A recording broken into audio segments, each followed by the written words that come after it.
Hello, everybody. It's Sarah here of the Sisters Enchanted, and I've got Anna. We're in. Woo! Oh, I'm unmuted. Okay. Hello. Can I hear you? Hello. Yeah. I can't hear. I hear Riker. We're on live. I hit live before you were here. So let's wait and for people to find us. It is, what day is it even? Today's Sunday. It's a Sunday and the eve of Yule. And so, yeah, who knows who will join us live today. I see Christina here. All right, Lori, you can hear us. That's good. Okay, we're going to get right to it because we are already 3 minutes behind. So everybody here knows me from the last few days. I am back in my home space, no longer on the floor of a sun porch with snow on the ground. This is Anna. Anna's my real life sister. She is what even are you? Anna's the head of student support, student success, all things students here at the Sisters Enchanted in classes. And she's got a less than 2-month-old baby at home. So I see she's trying to get him sorted out. So Anna's my real life sister and a contributor and behind the scenes magic maker, all the things here at the Sisters Enchanted. We actually live right down the street from each other, but due to babies and life, we are not sitting next to each other today. Maybe next time you see us, we'll be sitting next to each other. Usually we are these days, but not today. Yes, little baby Riker is getting sorted out. And it's like, yes, she's muted while she tries to get him sorted out. Okay, today on day 5. So let me recap what's happened on day 3 and 4, because I did not see you on day 3 and 4. On day 3 and 4, day 3, we set out for your declaration of all that you're doing here during your expedition to Seoul. And we saw so many people share different creations, different ways of reclaiming that energy for themselves and putting that stake in the ground that they are here, they are ready, and this is their time and place, and no one's going to take it from them. And then day 4, yesterday was is the assemble the allies part of the adventure. And that's got to be probably my favorite day, because what we often do is we look outside of ourselves for somebody else to tell us what to do or somebody else to solve our problems, right? When really it's right there within us. And we have all of these different levels of ourselves, from your past self, whether you believe in past lives or not. You even have your past present self. So you yesterday, you 5 years ago, you 20 years ago, you 30 years ago, however long, whatever. This all of this before now is you that's helping to support you as you are right now. You do have your present self, you have your future self, where you're going, the vision for yourself, your higher self. You have all of these elements of you right there within you to be your own best ally if we can learn to trust ourselves and listen, right? That's why day 4 is really my favorite day. Anybody who's been with us for a while knows that rather than a lot of people here will work with spirit guides or spirit team or whatever, their higher energy is. And I always say that the thing that I turn to the most is my future self. So the future me who wants to be the specific place, who's already learned from this lesson, that's who I turn to, and it's right there within me. So yeah, so be your own best ally. Now, once we have we've plotted our course, we have thought about taking time for ourselves to do this. We've packed our bags. We have made the declaration that we are going on this adventure, right? Every day is an adventure. We have gathered the pieces of ourselves back together to be our own best ally. And next, we are entering the cave. So while being your own best ally is my favorite part of Expedition to Seoul, entering the cave is my favorite part of the story. Because if you watch any movie, like the one that comes to mind for me most recently is the cartoon movie Onward. My kids love it. And right before this whole coronavirus thing ensued for all of us in March, it was like 2 weeks before that. And I randomly last minute called up Anna and I was like, we have to go to the movie theater tonight to see Onward. She was like, why do we have to go right now? I It's like, have you been watching the news? We're all going to be shut down any day now. And we need to go see this movie while we can on the big screen. And sure, we went, and sure enough, like a week later, that's when we would not be able to go. But if you think about that, in that movie, I think an example, the younger brother has to cross this bridge and he totally doesn't trust himself. And it's like, are you going to keep going or are you going to turn back? You know, are you going to walk through the forest? Are you going to go into the cave or are you going to turn back? And that's what our moon signs are. They are our own personal cave.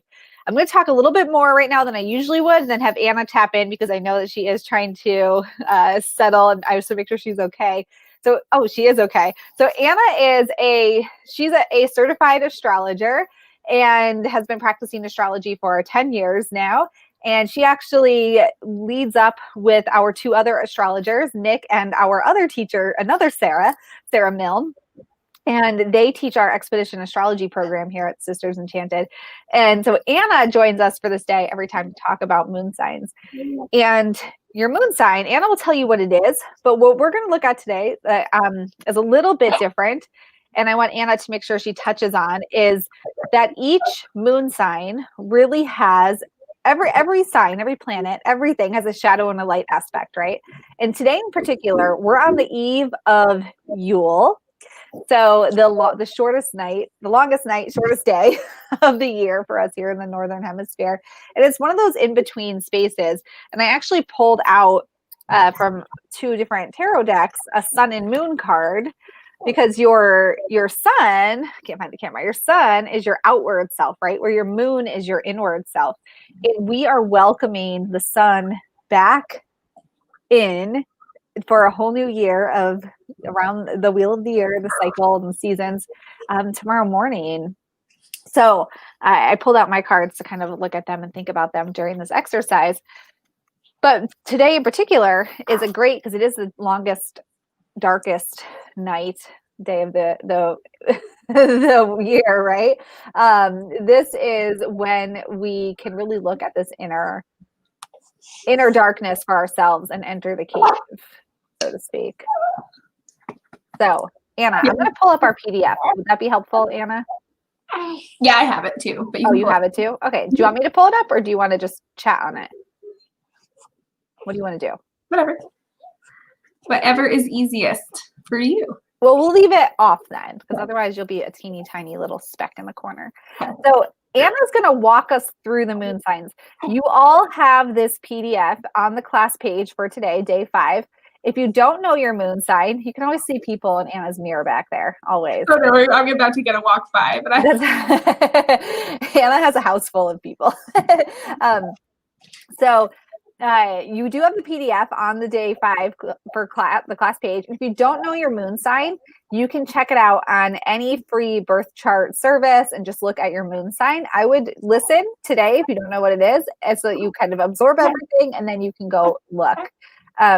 Okay, Anna, Aries. Yes. We're going to start with Aries. And I'm going to do my best. Small infant baby is not asleep, but is trying. So yeah, well, if you need to, you just mute yourself and then I will, I'm good at talking, so I can just hold space for you. Yeah, I'm trying not to shake my camera too. So your moon sign. So everybody knows their sun sign, astrologically speaking, because that's your zodiac sign. So the month that you were born has a zodiac sign, and that's your sun sign. So we all know that. So when you pull up a birth chart, which there is a link on the day 5 thread for one for you to use, if you aren't sure of a website, that one, there is a link on day 5 thread. So your moon sign is your emotional self. So it's our reactions when we're like held against the wall, when we're feeling sad, when we want to be met emotionally by a partner or by friends. This is that center, this is how you react there, or how you act there. So this is where we are vulnerable, when we're reactive, when we're having emotions. That comes through on our moon sign. And sometimes, like Sarah was saying, as we're entering our cave, our emotions, we don't like to wear them on our sleeves all the time. And our moon sign can show us what we look like when we thrive in that emotion, or when we are not thriving and we're showing a little bit of a shadowy aspect in our emotional centers.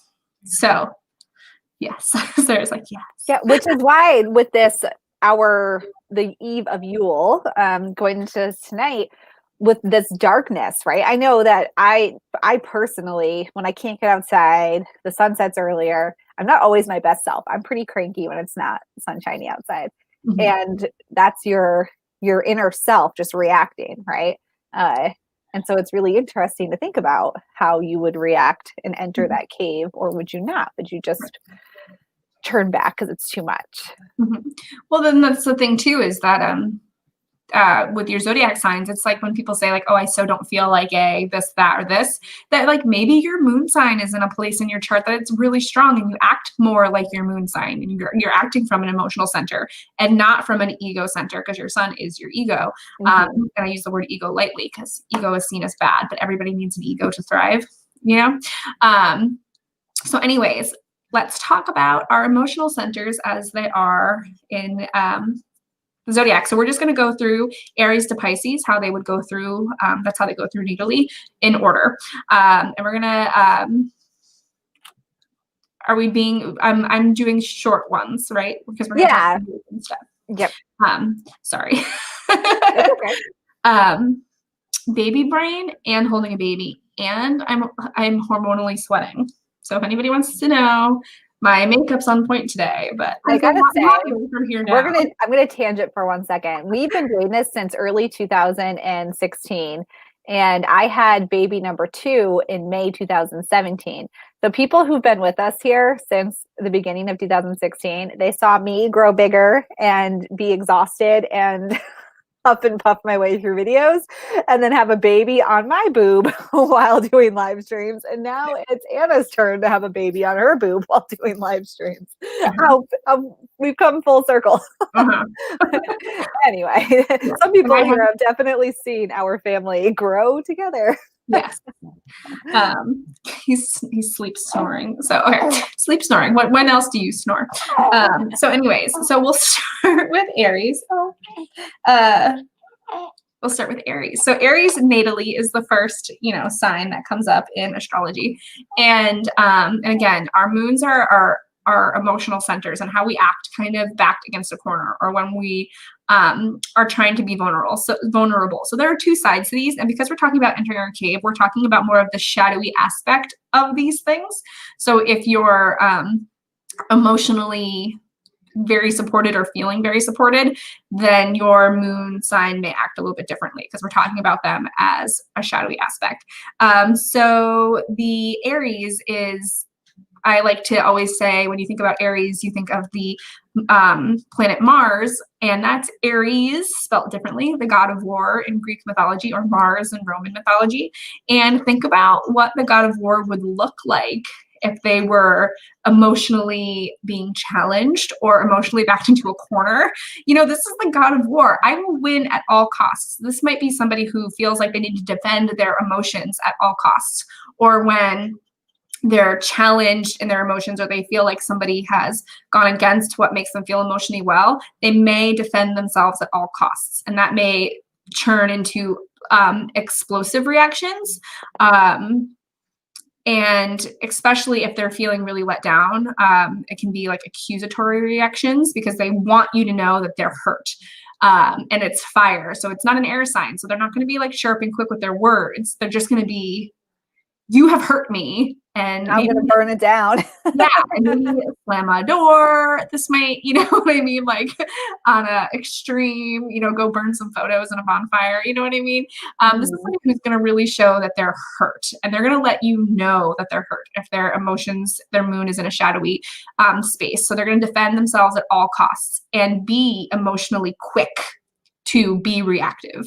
Yeah. And with the expedition to soul, if you were an Aries moon and maybe you're feeling like no one's giving me the time to do this, or, I'm so frustrated, I can't find my emails, now I can't start, or something like that, that's where I'm just, like, burn this down. It's just not going to work. Or I'm so mad at my partner or my kids or whoever, and I'm going to slam the door, and that's again, that cave. So do we enter the cave and acknowledge that about ourselves? Or do we just be the way we are and we just go back to the beginning again? That's this whole premise of entering the cave, because we all have these shadowy parts of ourselves. We all have these subconscious actions and reactions from our moon sign. And when we see them for what they are and acknowledge, oh, wait, I am actually in charge of this here. That's when we go through the cave and come out the other side. But often we just are who we are and we go right back to the beginning again.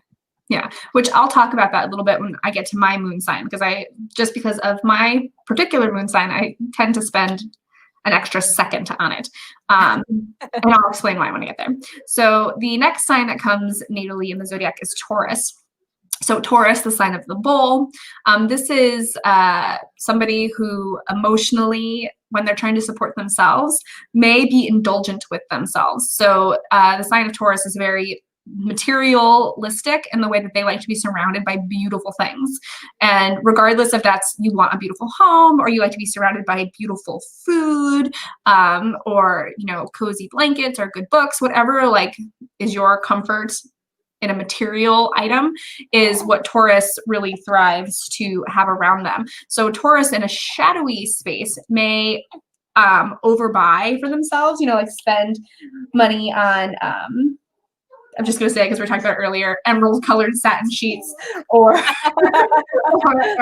or satin hair scrunchies, while also buying themselves a bottle I may of water. or may not have bought myself some silk hair scrunchies.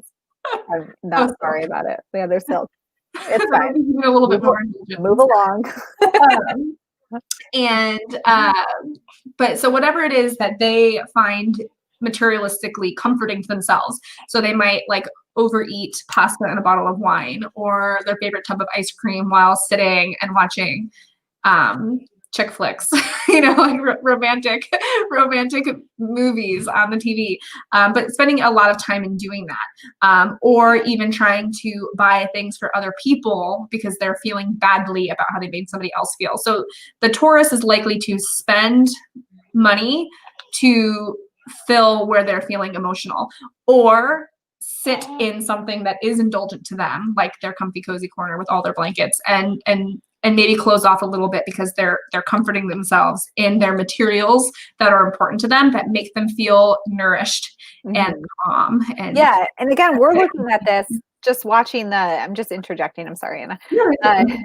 The talkative big sister who talks over people. I apologize. I see just watching the comments come through. So when we're looking at this as your moon sign for this cave, this is when you're, in terms of moon sign, not at your best, right? Like you're in the dark when you're emotionally reacting and you're not consciously working through it. This is a reactive sort of, like my son's a Taurus, but that's his Taurus sun. My son is a Taurus sun. His moon is not a Taurus. So that would be different, right? Like it's going to present differently. And I just want to give this little astrology sort of overarching comment that many people are going to listen to this, and we always hear from people like, oh, well, I'm this and I'm not my sign, I don't feel this way. So just your so you have all of these different signs or all these different planets placed in different places within your birth chart.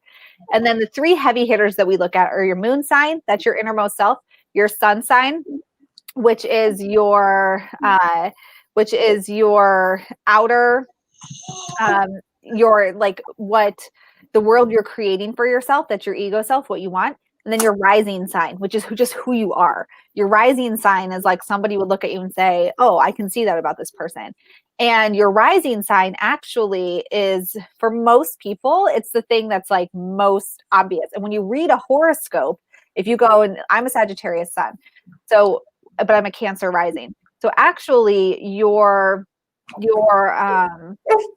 horoscope is your rising sign, not your sun sign. And then we look at something called stelliums, which is when you have a lot of planets in one sign. So for me, I have a whole bunch of planets in Sagittarius, and I read way more like a Sagittarius than I do a Cancer, and it kind of outweighs that rising sign. But for many people, that rising sign is actually going to be the thing that's mostly about you. So that's just, and then somebody, I can't see the name of the person, it's just showing me a Facebook user, but then you look at all your placements, and yeah, so we teach in our astrology program. That's why it's like it takes forever to get through the class, not forever, it's 6-month class, but because there's so many different layers to it. And depending on what you have together, what is, you might not feel your moon sign at all because of other things that are happening in your chart.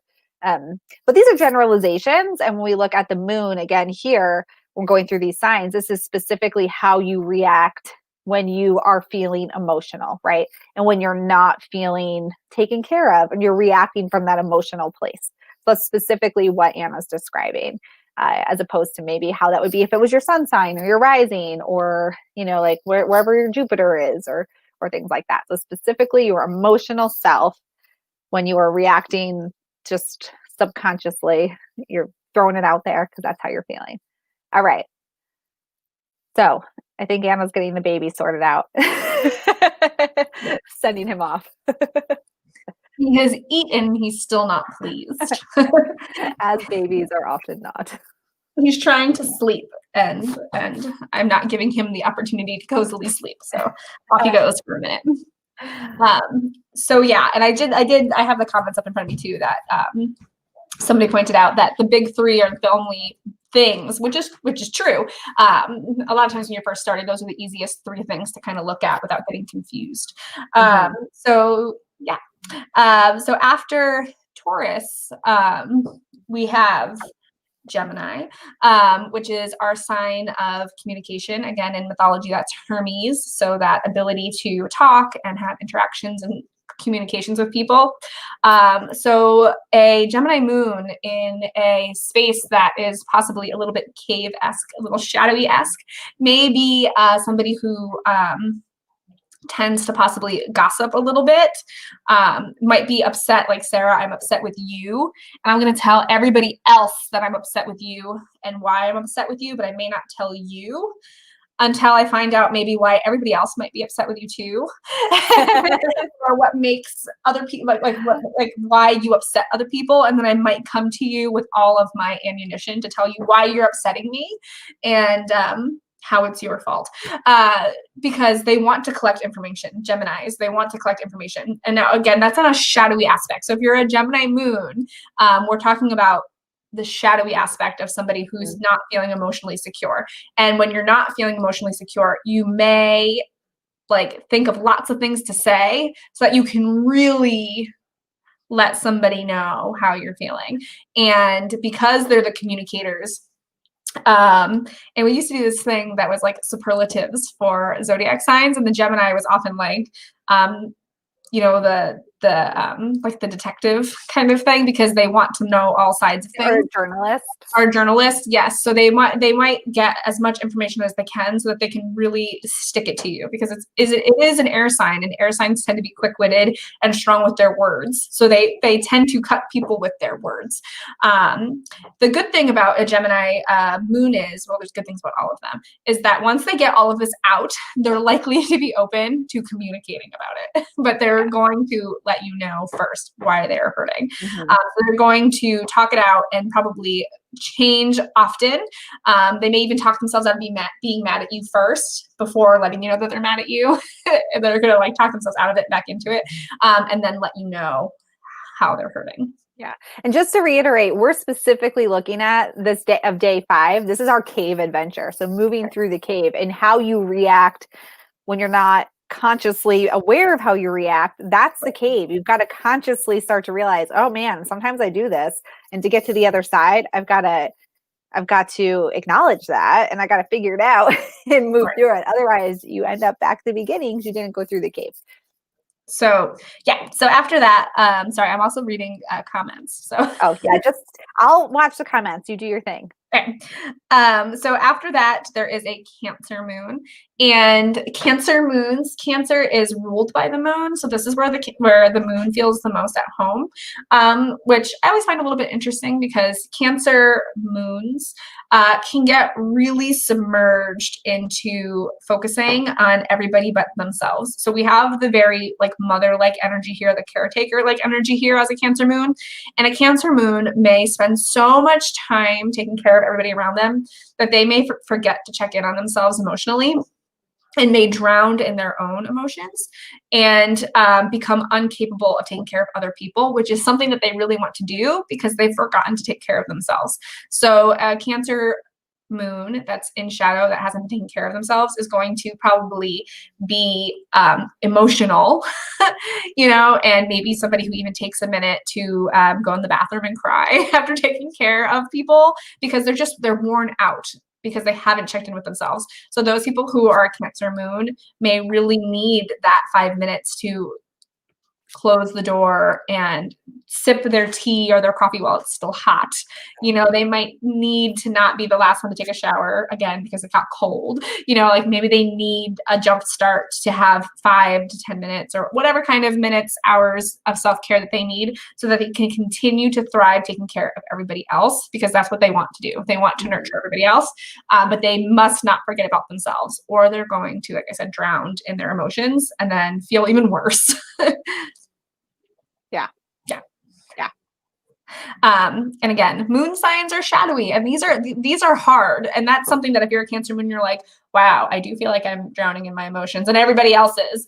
Now you know. So if you're feeling that way and you find out that you're a Cancer moon, you're like, wow, I really need to have some self check-in time so that I can rewrite this. And it doesn't happen overnight, and you'll probably be in a shadowy space for a little bit, but hopefully you can take the steps to not have that be, because it's no longer in shadow when you know it, Mm-hmm. and then if you don't tackle it, then it becomes, more. Anyways, so after that we have Leo, who this is typically ruled by the sun. So this is a sign that tends to be run very much by the ego, their power, their leadership. So in the moon, this is somebody who, if they're not feeling acknowledged emotionally, or they're not being given the credit for their strengths in an emotional time, or in a space where you're being emotional, like in relationships or at work, where you might be vulnerable because you want to be vulnerable because you want to be seen. This is somebody who really needs that like pat on the back, really needs to be acknowledged. And if they're not, we have another fire sign here where they might be reactive. But with Leo, because when the ego is really taking its hits, you might find somebody that becomes very deflated and loses their confidence in a shadowy moon sign, because Leo wants to be big, they want to be seen, they want to be heard. And if they're not, you may find a Leo moon that shuts down and is not confident and does not show up emotionally, when usually they would be very strong emotionally. Mm-hmm. I look at you like I'm waiting for you to say something, like what I'm talking about. You're not on the moon. I'm not. No, I'm just letting you get through them. Yeah. Trying to. So a Virgo take up your space. So a Virgo moon, Virgo tends to be detail oriented, organized, methodical. A Virgo moon in shadow may be disorganized, may be chaotic, may then not take care of things that they like to be orderly or organized, and then therefore like lose track of all things. And then it would make them feel even worse. So I tell this story often when I talk about Virgo moons, is that I was doing a chart reading for somebody once, and I was telling them about how it must make them so mad that they've like given their family a shoe rack and a place to wipe their feet on the ground, but they come in and they throw their shoes everywhere. I was like, it must make you so mad, when they put dishes in the sink and there's still food on them, and they didn't scrape them because you're going to clean them, but they put like, now you have like wet food in your sink. Then that must make you so mad because your Virgo moon nourishes your family by taking really good care of their organization, their tidiness. But when they step on it just a little bit, even though you've made it really easy for them, that must make you so mad. And the woman was like, oh my gosh, this whole time I thought I was angry because I'm an Aries sun, which that's a misgivings of Aries suns, that they're always angry. That's not true. But she had so badly blamed her Aries energy that I was like, oh no, it's your pesky Virgo moon that is getting upset when that happens. And she like took a breath of fresh air, and she gave her Aries a pat on the back because it wasn't to blame. So this is when you can't focus on things, it upsets you deeply, and you might become chaotic because you aren't able to nourish it in the way that you want to. Also, as is with earth signs, especially Virgo and Capricorn, when they're not met emotionally, they turn towards maybe being a little bit emotionally disconnected, and you might get a stagnancy from a Virgo moon that's in shadow, where they're no longer willing to give because they're feeling like their care and their order has not been received. After that, we have Libra. So we have another air sign here. We have the balance of the scales, which Libra moons are, again, air, like I said, so they can be quick-witted with their words and what they say, and can be hurtful because you have that air energy behind it. But the thing about Libras is they tend to try to be really super duper balanced. So they're kind of like in the middle. They're kind of like in the middle of the zodiac, but they're also I feel like they're very under the radar because they're like, hey, I'm just here. Like, you're having a good day. We're balanced. We're having good days. Or you're having a bad day. Let me try to help you balance out your bad day and let me take on some of your burdens. The thing about Libra is that they tend to overgive, kind of like Cancers do in that moon state. Libras tend to overgive because they're trying so hard to balance the scales that they tend to like weigh themselves down. And it isn't until it's too late that they feel like they haven't been receiving that they might like all of a sudden then have something to say, because they tend to want to be balanced and talk things out and have time for everybody to communicate. But if they feel like they've been giving, communicating, and the person that they're trying to communicate with or give to just really isn't hearing it, after some time, then the Libra will turn a little bit and very undiplomatically react. But they tend to take more than the typical sign. They're a little bit more patient with what they can handle because even though they are balanced, they try for balance, they tend to take on more work. Christina is telling us she's a Libra moon. Christina's definitely a Libra moon. Yeah. Christina, you are like the epitome of a Libra moon. Yeah. They're like, oh no, I'm just doing my portion. I'm just doing. No. Christina, who's in the comments, I'm going to talk about Christina for a second. Christina she's the right-hand person to Anna and I. And Christina she's always like, yes, how can I even this out? How can I make it better? How can I take this off of somebody? She always gives people the benefit of the doubt. Always. Anytime that I'm like fuming over my husband, which we'll talk about this when we get to my moon sign, and I'm like talking to her about it, and she's just like, well, Sarah, if he just needs I'm like, no, he's wrong and I'm right. Christina is trying to help me. Yeah, well, they're trying to help me because I have like a new baby and I've totally lost my mind. So when you're pregnant, you lose your mind. You hope you're going to get it back. You don't. She's always like, oh, Anna, can I help you with anything? Can I do anything for you today? And I'm like, do you have time to do things for me today? Because I'm feeling like I've done too much work and you have no more time. And she's like, oh, no, it's fine. And I'm like, probably not. And then one of these days, she's going to just be like, both of you shut it. Yeah. I don't have time for the two of you. Christina, you're definitely a Libra moon. Anyway. She'll tell us to shut it like 5 years from now. Yeah. 5 years. Store it all up. So after that, we have Scorpio, which is a water sign.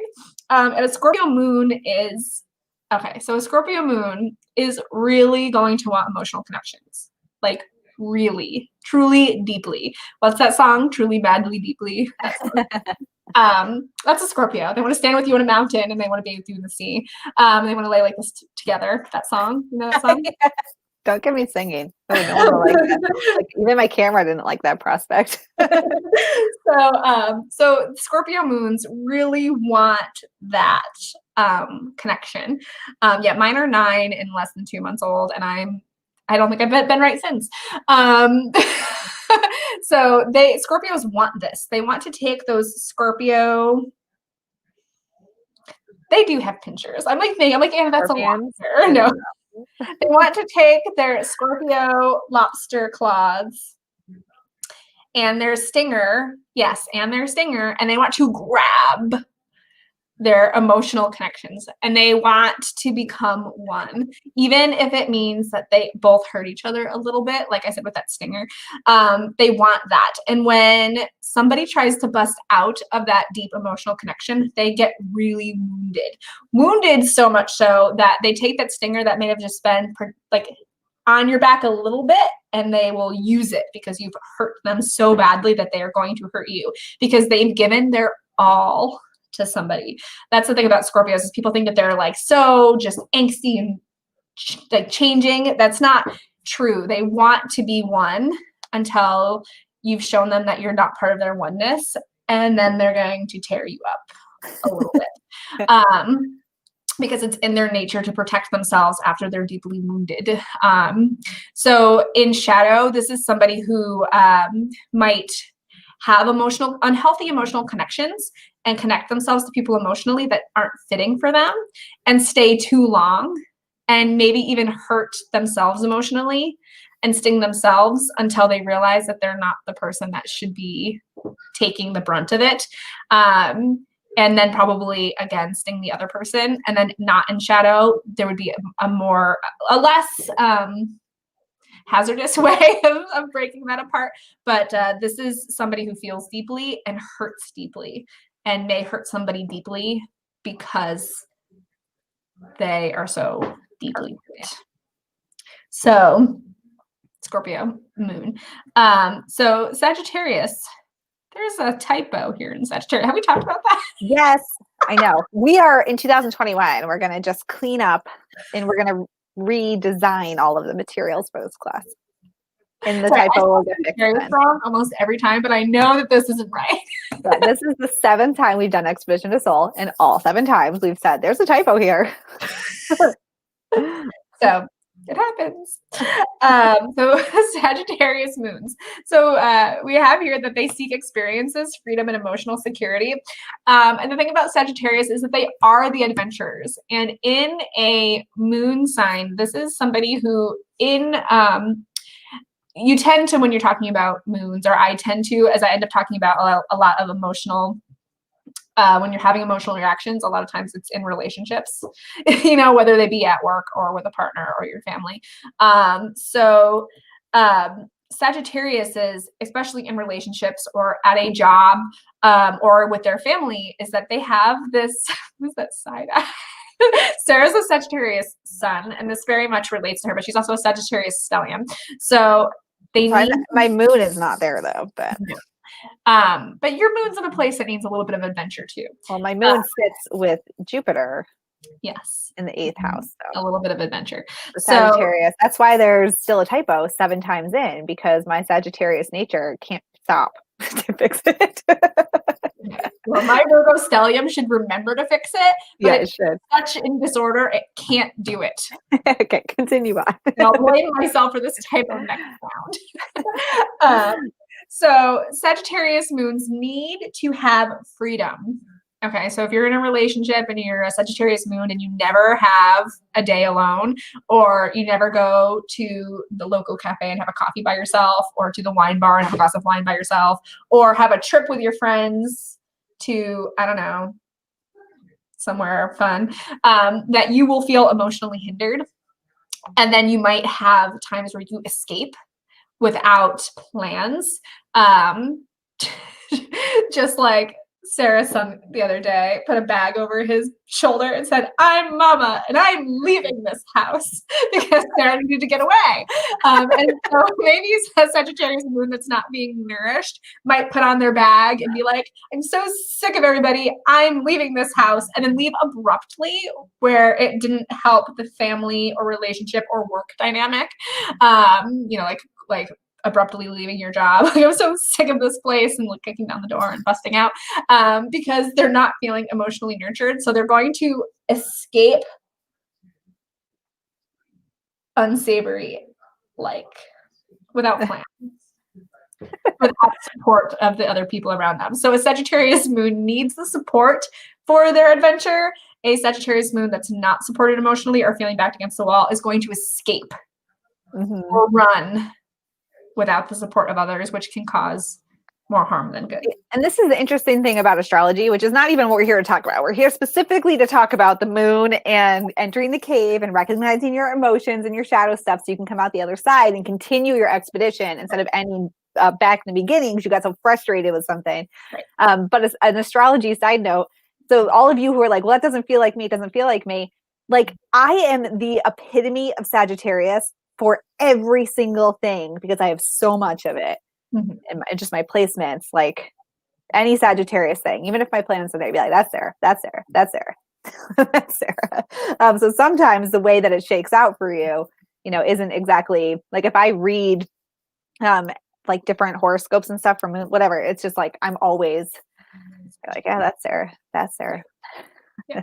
Sarah's always early. She's never late. And early by hours and spades. She's like ready for the adventure. She's like, we're going for a walk at 5. 2 o'clock. Sarah's like, I'm outside. We're ready. And I'm like, ready for what? Yeah, that's why I forgot about the typo because I need order. And you're like, we're going. Yeah, no order. Wind. And I can't be organized because I'm surrounded by chaos. The world is your oyster. Seize the day. YOLO. YOLO. Okay. After that, we have a Capricorn moon, and this is the one that I'm going to stay a little bit. I'm going to talk about for 1 second, because I was saying that when you're a Cancer moon, that is where the moon is. It's home. The moon is at home in Cancer, so the moon rules Cancer. So when those two are together, they work kind of together to the best of their ability. They complement each other like complementary colors.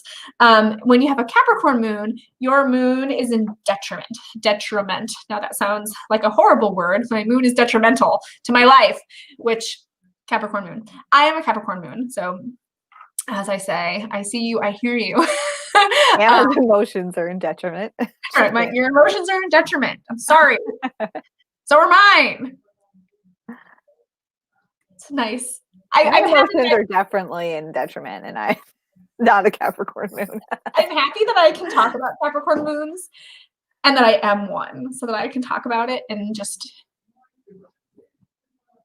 Anyways, a Capricorn moon. So a Capricorn in astrology is the hard worker. It's the achiever.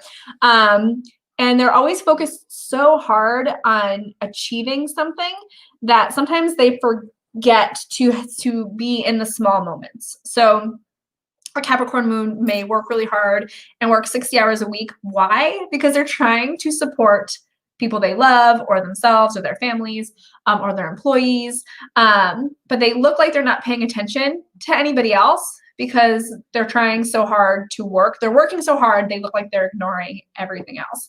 When in reality, they're working really hard for you or for something. So I am a Capricorn moon and a Virgo. So I clean like all day, every day. My house never looks clean, but I'm cleaning all day, every day. And it's on like the top of my to-do list. And my son's always like, Mom, we're always cleaning. But I feel like I'm a better mom. I have a better household. I'm a better everything when my house is clean. So for me, I'm always working. Or he always says, you have to work with Auntie Sarah. You're always working. And I'm like, yes, I have to work because I have to, buy house cleaner and food. and buy more cleaning supplies. I have to buy more cleaning supplies. Actually, I'm really good about that. I don't overbuy cleaning supplies. I'm a very green cleaner. You are. I am.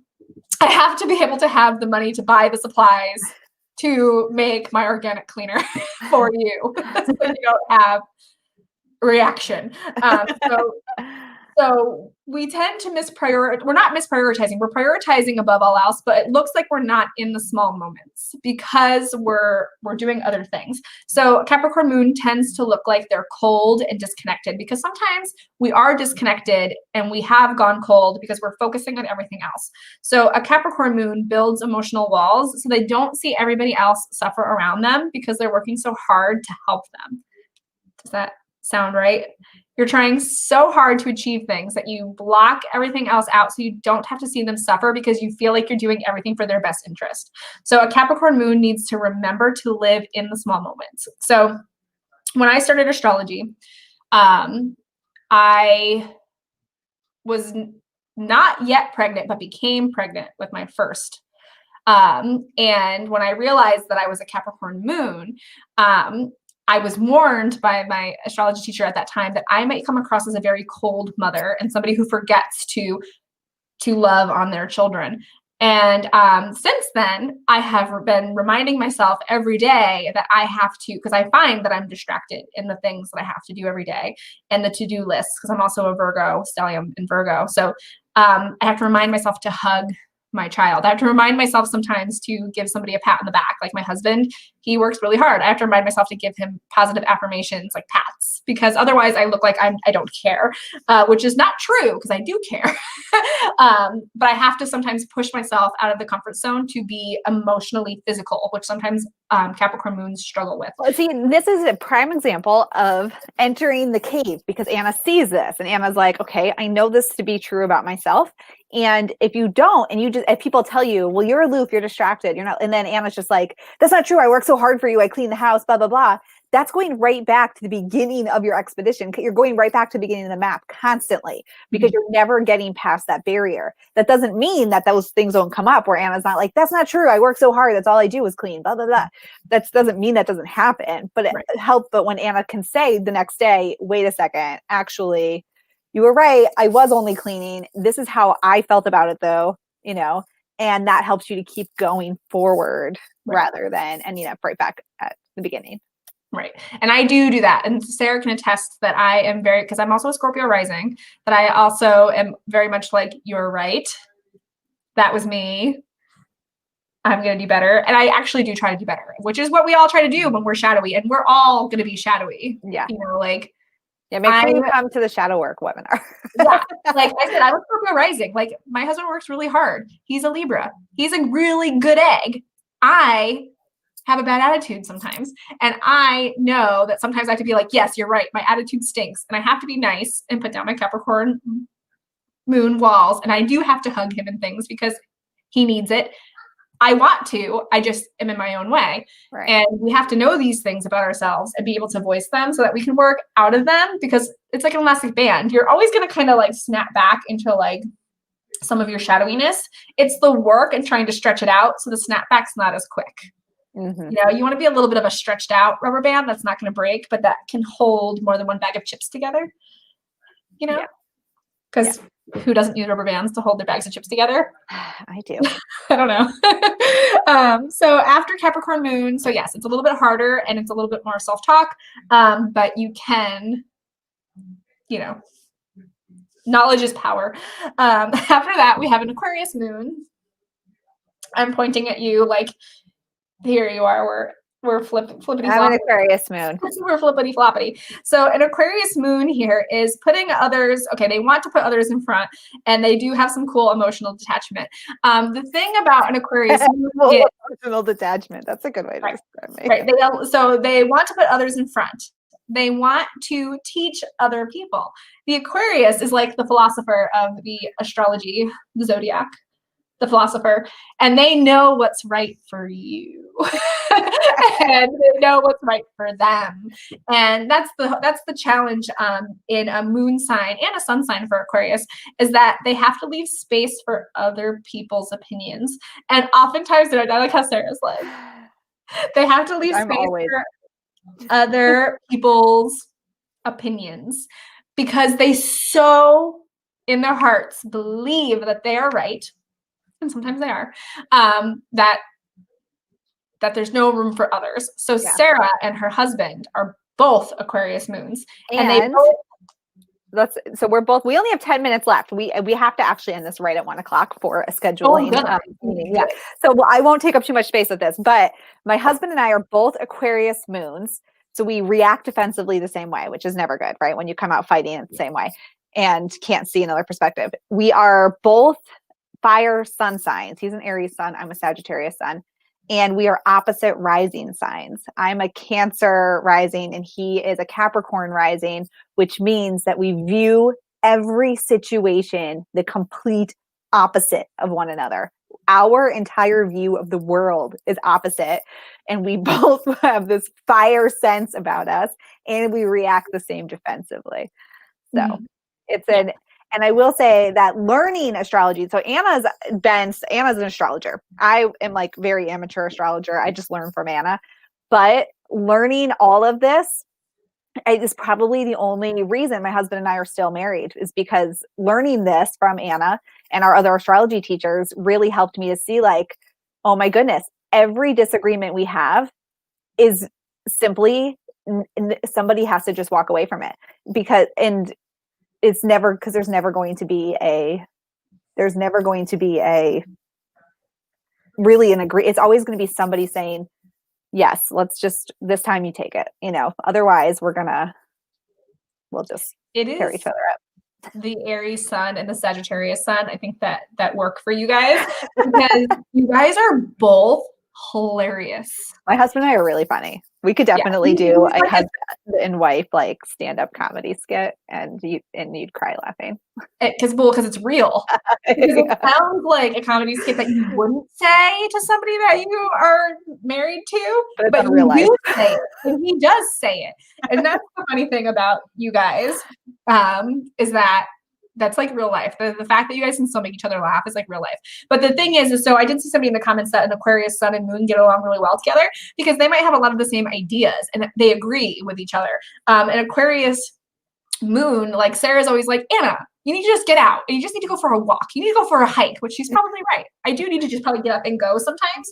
But I also have I'm very earthy. And sometimes for me, get up and go is not what helps me. Sometimes it is a book and some tea and quiet time, or watering my plants, or journaling. Like sometimes those are like my medicine. And Sarah's like, no, you need to move your body. You need to go on an adventure. You need to, do some things. And I'm like, ugh. And that feels so exhausting to me. And sometimes it is the best thing for me. But if it's not, Sarah doesn't want to hear it. She's coming to my house, she's knocking on the door, she's pulling me out, and she's making me do things, which is sometimes great and sometimes not. But an Aquarius moon wants what's best for everybody, but sometimes doesn't leave room to hear what's best for that person. It's true. Because they don't want to hear it, because they know all things. Yes. And so an Aquarius moon really needs to say, okay, I'm going to be quiet for a minute and give you a chance to speak and acknowledge somebody else's truth. They may not agree with it and may do this and believe something else, but they need to give the space to hear somebody else. Me learning to apologize for my overstepping of bounds and saying not nice things has been something that I've learned to do in the last few years. I think that I've learned to apologize, and that's been it's something I've had to do. Or at least say, I'm going to say something that you're not going to like. Yes. And like prefacing it. Because you do have everybody's best interests at heart. At the end of the day, that's the thing. Okay. So and you guys, I'm seeing that people relate to these at other parts of their chart, which can be true, because like astrology is a whole picture, and everything plays with each other. So like if you're an Aquarius sun, you're like, oh my God, that's me. Or you're Aquarius moon, you're like, oh my God, that's me. That could be relevant. So last but not least, we have a Pisces moon. So you guys, Pisces, in the moon, this is water. This is our most watery of the water signs. So we have Cancer, Scorpio, Pisces. Pisces is our most watery. Every time I see a Pisces moon, I'm like, I want to know more about you. Pisces moon and a Scorpio moon. And see, everybody else is like, I don't understand an Aquarius moon. And I think I just wanted, I'm like, you must be very interesting. Chad's a Pisces moon. Well, here goes my Aquarius moon wanting to say some things, and I'm just not going to. Like you can't, like if you upset, so Chad's my husband, if you upset him, you're like, oh no. Yeah, my Aquarius moon does feel sad when I've upset Chad. It starts to feel like, oh no, I can see that I've overstepped my bounds. Yeah. Yeah. Yeah. You want to like ban him? Yeah, like undo. Where's the undo button in real life? Where's the real life undo? Whoops. Close that window. Whoops. So they take on other people's problems and absorbs everybody else's emotions and actually may take responsibility for things That is not their fault. They also really like to, they get lost in other people's emotions. So somebody who has a really shadowy Pisces moon, who's not dealing with taking on other people's problems, I mean, not even taking on other people's problems. This is like, I'm going to use the word empath here. This is like empathetic to like beyond. Like, you're sad, I'm sad. You're crying, I'm crying. You know, you're going through a breakup. I'm going to sit on the couch with you and eat a pint of ice cream and everything with you. This is somebody who wants to do it, who they're going to be in it with you. They're not going to just see it and listen. They're going to like experience it with you. And when this becomes super duper shadowy and they don't take out, you know, they don't have some good blocks for themselves or moments to check out. This is somebody who may get so emotionally overwhelmed that they may lead to having vices, to Band-Aid. Vice Band-Aids. We can go over a few minutes. My 1 o'clock canceled. I was just checking. So a Pisces moon may be may use vicey behaviors to cover up how open their emotions are and how much they've been overcome by other people's emotions, because they've overextended their own emotional well. They want to be in a room. Like if you're a Pisces moon and everybody's meditating, you want to be in the room of the people meditating and get lost in like the chant. You don't want to be the person that's doing it. You want to be lost with everybody else. You want to be like in their space. Like this is how I feel with the Pisces is. They want to be in everybody's space and connect and feel. And if they feel too much or feel too much of the wrong kind of energies and get brought down, then like I said, they might use vicey Band-Aids to make themselves feel better. So just interjecting on astrology in general, although we are here, I'm going to reiterate why we're here. And then I see that like Lisa's asking about being a mixture of signs and somebody else saying about how like the unhealthy traits that can come with being a Pisces. And we're here to talk about the moon signs because we're talking about going through your shadow stuff, your emotional body, so that you don't keep heading back to the beginning of your story and repeating the same things over and over again. That's why we're talking about this. But the astrology piece, so my Sagittarius stellium, all these Sagittarius things I have, they are in my 6th house of service to others. And I'm a Pisces, my Pisces is my 10th house. So I want to be of service to others and in my career of bringing people together. So I'm not a Pisces moon, I'm not a Pisces rising, I'm not a Pisces sun, but I will work myself to death for the collective, right? To like be of service to everybody here. So when you look at astrology, if you're thinking that, well, these could be me in a lot of ways, it's just how your picture is painted. So emotionally, when I'm backed into a corner, I'm going to tell you why I'm right. And I'm not going to listen at all to why you're right, because that's my Aquarius moon coming out. I'm right. That's that. And then my Sagittarius sun is going to slam a door in your face to tell you that I'm right. And then my Cancer rising is going to go cry about it in the car after I slammed the door and told you I was right and realized what I've just done. That's all going to happen, play out. That's my picture that's being painted. And then, but where I will take on an unhealthy burden is in service to others in the journey to bring the collective together, to bring people who feel like they've got no place to go. I will lay myself down if I feel like somebody's being left out or, put out or doesn't have a place to go. That's community wise. So it's just how your picture is painted differently, but we all have these somewhere, which is why it might sound like, well, this could all be me, right? Because it is somewhere for you. Right. Well, speaking about Pisces, for instance, I have Pisces in my 4th house with nothing else in it. So, which means it's still there. Just because there's not a planet in there, I still have Pisces. It's in my 4th house. And that's the house of like your roots, like your like family structures, like what your home life is going to be. And Sarah can attest to the fact that like I may be so wishy-washy about my roots that I don't remember anything because I got so lost just emotionally that I remember nothing. Sarah remembers things and she tells me things that happened to us as kids. And I'm like, that didn't happen because I totally like washed it out. But I'm also the person that emotionally cares for everybody that's part of our roots. So Sarah takes care of people like monetarily takes care of people. Like Sarah's like the structured one who takes care of people like both of my sisters and my mom work for me, and I pay Anna's kid to be my cat sitter. But I'm the one that like if somebody's like emotionally not okay, feeling not well, like I'm like the emotional support and Sarah's like the physical support. Does that make sense? That makes sense. So I tend to be the person that people come to like emotionally be held. You know, like you want to be wrapped up in a warm blanket and have like your head scratched, you come to me, which is weird because I'm a Capricorn moon, but like in our home life, that's who I am. And with that Pisces there, I have like washed out what everybody's like, what they've done wrong to me. Mm-hmm. And then I still emotionally support them and feel for them because I've kind of I've like sterilized childhood memories.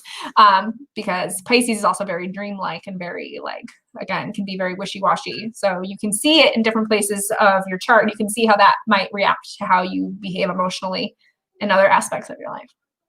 Yeah. So, okay. We'll wrap this up because this is a long day. 5 is always the long one, which is why every other day I'm like, no, we're going to keep this short. You have videos and day 5 is so long. So this is the eve of Yule, right? We are on the longest night of the year, the darkest night of the year. And from here on, the days will get longer. We're bringing back the sun tomorrow. We celebrate the rebirth of the sun, the rise of the sun again. And what I think that is so special about this day in particular, how this landed with our moon sign day and entering the cave, is really starting to think about, you know, what is your even if you don't know your moon sign, like look at yourself. What are your emotional tendencies and how do they tend to hold you back? So for me, I know that I will hold myself back because I will get so mad at somebody else and be so convinced that I am right that there's no way around an issue because of somebody else, even though really I'm in control of my own life, right? And I can always find a way around it. And it's something and sometimes it takes years to really get through one problem. But when I come up against that and I'm like, no, that person's wrong. And because they're wrong and they won't change, I can't move forward. That's what keeps me going back to start and having to do the journey all over again. But when I realize that, you know what, I feel this is my moon sign telling me that that person's wrong. I'm definitely right. And until they see it my way, I can't move forward. That's going through the cave when I see that as it is. And so with the rise of the sun tomorrow, it's a beautiful day to consider this about yourself and set the intention over the next year or, you know, as the sun is growing again, so next 6 months as the sun is growing, to what do you want to grow in that area? For me, it's always just looking at that there's 2 sides to every story. My Aquarius moon self is not the only version of what's happening. It's not the only emotional body experiencing emotion here. Somebody else is too. And just because I think they're wrong does not mean they don't think they're wrong, right? Like just because I think they're wrong does not mean that they are. And the more that I can recognize that everybody has their own truth, the more I'm able to move forward and move forward and move forward without getting caught up on I can't move forward until this person's truth is the same as mine. Mm-hmm. And that's how I'm able to, and that's what, you know, you want to tend to that knowing of yourself over the light month. So it was really, I think, great timing that this worked out for today. Mm-hmm. Yeah. And I think it's really, like you were saying too, like, even if you're not an astrologer, you don't want to know about astrology, that looking at your moon signs is really helpful, especially if you're in a family dynamic. Or, you know, just in general. But like Sarah knows because of her moon signs and her husband's what kind of detrimental things can happen with them and then how she can look at them to maneuver around them. And like I was saying we were talking about in the beginning of this, I had, you know, my less than 2-month-old in my lap and he's an Aries moon. And Sarah will know that I was in the hospital bed in labor checking the moon signs for the day. Yeah. Anna asked me to share his birth chart after he was born. I saw it and I was like, maybe I should make a different one. Right? Because I was like, if he just waits like 5 more hours, he'll have a Taurus moon. I was like, like, can we hold this back? I know. I was talking to the nurse. I was like, so you don't think this can wait 5 more hours? Because I ended up having to pivot into a C-section quite quickly. That I was like, so we can't wait 5 hours.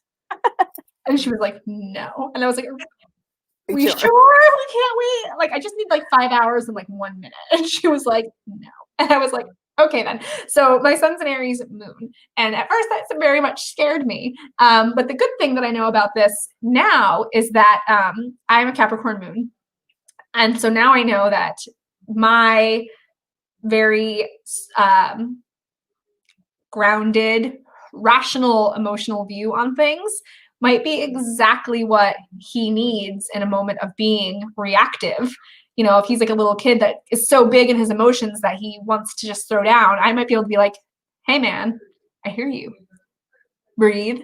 Let's talk, you know, like I might be exactly what that moon needs. So it's really interesting to see that and look at it in your dynamics close to you, even if you can't read a whole chart or anything like that, but being able to compare it and contrast and know how you might be able to help or where you might hinder somebody that's close to you because of those moon signs. And that can really help you get out of your shadowiness, you know, and take a step forward and see where you can be better and help people around you and not make it worse or more moon magnify it. Yeah, I gotta say, the things that we go through here in Expedition to Soul, Holistic Witchery, Expedition Astrology, all the different programs that we offer here, you know, our lives are by no means perfect. Like, don't ever have some misconception about us that we are living perfect lives over here.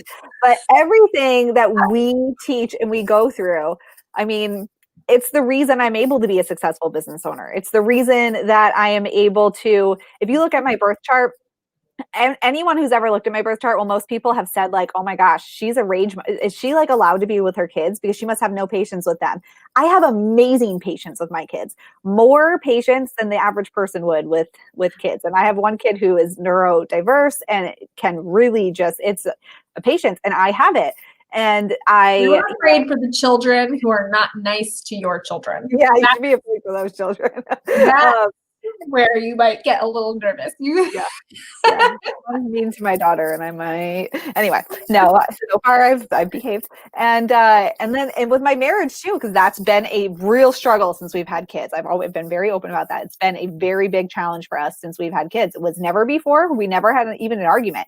Had kids, it's been a big challenge, and it's everything that we do and we teach here that is what makes that possible. So, you know, sometimes it just takes time, though. It takes time, and nothing happens overnight.